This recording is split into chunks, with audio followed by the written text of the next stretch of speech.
Hello everyone, I am Jendrik Carlos Monzon, a BSIT student from Gordon College. So, welcome to my C programming video tutorial for my final project. So, in this video, I will be discussing 3 intermediate topics that I have chosen in C programming. So, first topic is recursion, the second is preprocessor directives, third is dynamic memory allocation.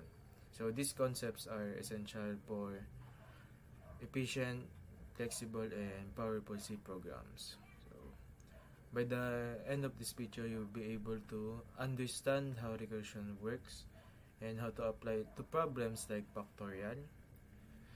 Second is explain the role of preprocessor directives such as #define, #include, and conditional compilation. So third is the use of dynamic memory allocation functions like malloc and calloc, and pre to manage memory during runtime. So this video will be divided to 3 main parts. So first, we will introduce and explain each concept in a clear and simple way.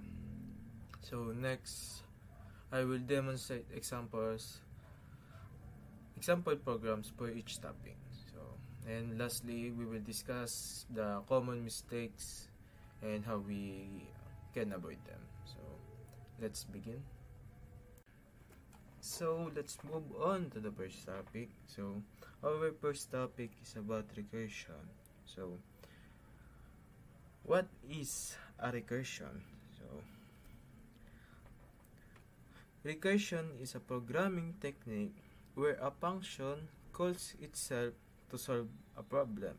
So, recursion is a programming technique where instead of solving the whole problem at once, the function breaks it into smaller versions of the same problem, and each call brings it closer to a stopping point called the base case.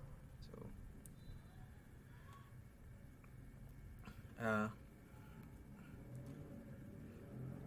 a recursive function always has a base case. This stops the recursion. A recursive case, this calls the function again with a smaller input.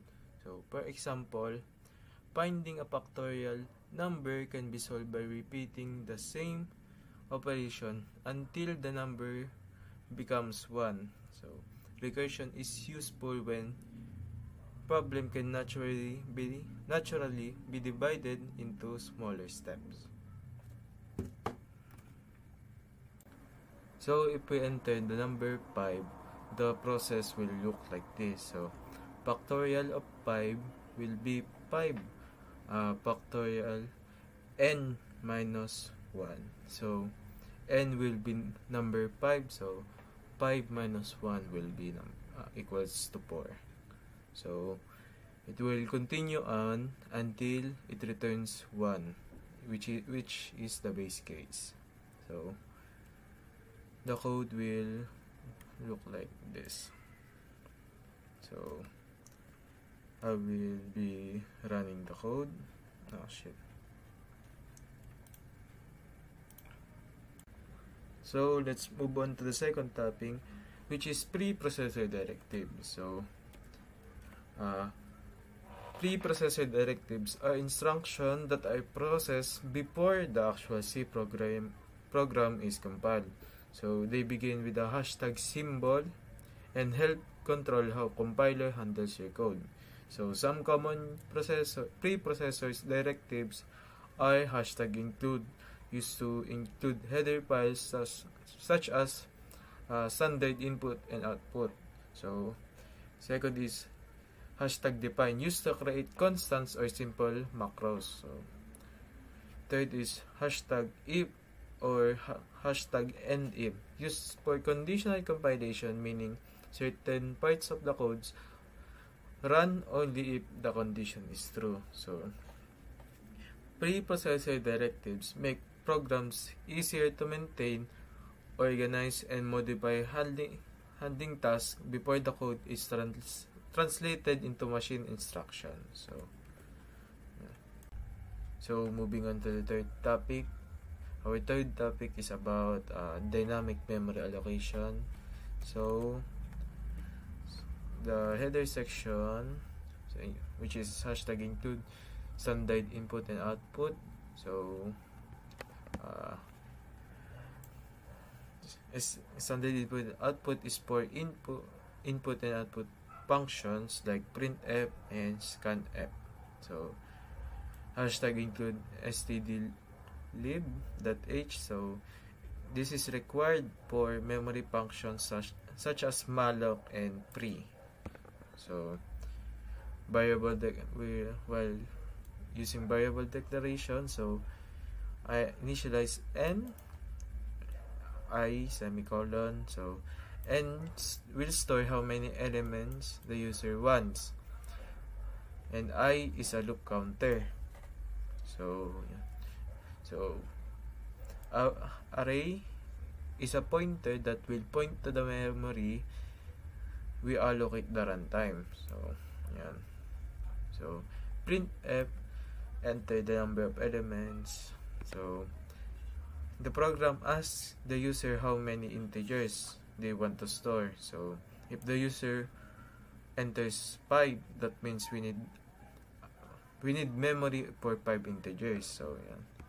So allocating memory, so array integers,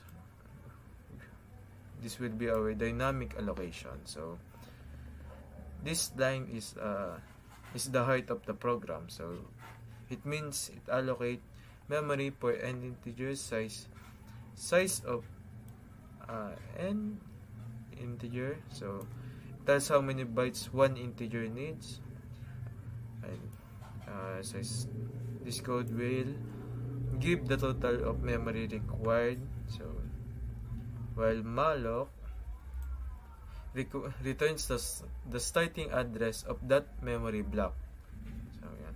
So we store that address in array. So yan. So now array works like a normal array, but it was created during the program execution, not before. So checking allocation address. So if array, yan. So if malloc fails, it returns as null. So this means the computer could not give us memory. So which means the program checks this to avoid errors. So yan. So input and output. So printf, this will be our input and output values into dynamic array. So the program now accepts n integers from the user and stores them in the allocated memory. Since array behaves as like an array, so we can use array I. So array I normally. So so for displaying the values, so this is how we display the values. It's a code. So printf the number you entered \n. Yan. So if we run this code, so wait.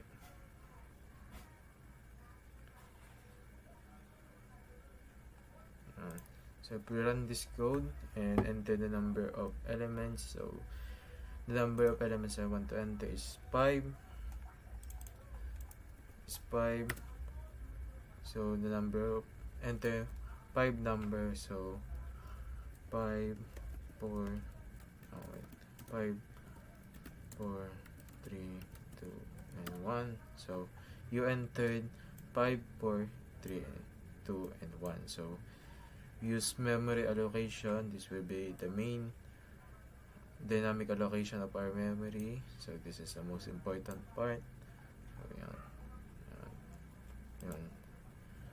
So thank you very much for listening to my